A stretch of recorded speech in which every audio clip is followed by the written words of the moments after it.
বিসমিল্লাহির রহমানির রহিম। পুকুরে আমাদের বিরাট একটি সমস্যা হয়ে গেছে।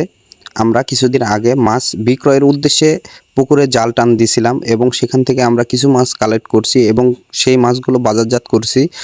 আর বাজারজাত করার পরে আমরা যখন পুকুরটাতে যখন জাল নামিয়ে জালটা যখন টান দিই এবং মাছগুলো যখন দেখি, আমাদের পুকুরে যে মাছগুলো ছিল তার ভিতরে তৃতীয়াংশের 2 ভাগ মাছ বিক্রয়ের উপযুক্ত ছিল না এবং সেই মাছগুলো আমরা পুকুরে রেখে দিয়েছি। সেই মাছগুলো আমরা হারভেস্ট করব এখন থেকে 2 থেকে 3 মাস পর।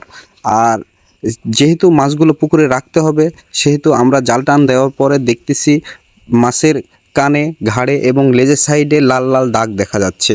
আর এই দাগগুলো হচ্ছে এমনি যে কোনো কারণে হয়নি, পুকুরে যেহেতু জীবাণু আক্রমণ ঘটেছে এবং এই জীবাণুর আক্রমণের কারণে মাছের গায়ে অনেকগুলো ঘা হয়েছে। আর এই ঘাগুলো নিরাময়ের জন্য আমরা অতি দ্রুত, সেই কারণে আমাদের মূল উদ্দেশ্য ছিল আমরা সর্বপ্রথমে আমরা পুকুরে চুন প্রয়োগ করব।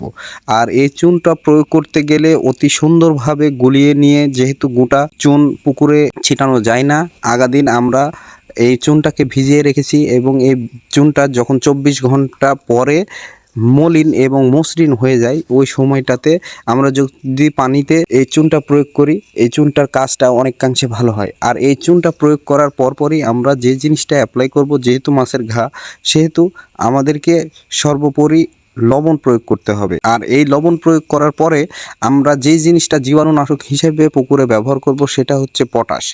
আর এই পটাশটা পুকুরে দিলে আপনার অতি দ্রুত পুকুরের কাঙ্ক্ষিত যেই জীবাণু, সেই জীবাণুটা ধ্বংস হয়। আর এই জিনিসটা আমরা অতি দ্রুত যদি না করি, তাহলে আমাদের পুকুরের অনেক সমস্যা হয়ে যাবে। আমাদের মাছগুলো অনেকাংশে মারা যাচ্ছে, 2টি 1টি করে।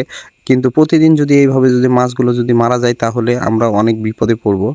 আর সব দিকে লক্ষ্য রেখে আমাদের অতি দ্রুত এই কাজগুলো সম্পন্ন করতে হচ্ছে। তো আপনারা আমাদের জন্য দোয়া করবেন, যাতে আমাদের পুকুরের মাছগুলো সুস্থ থাকে, ভালো হয়ে যায়।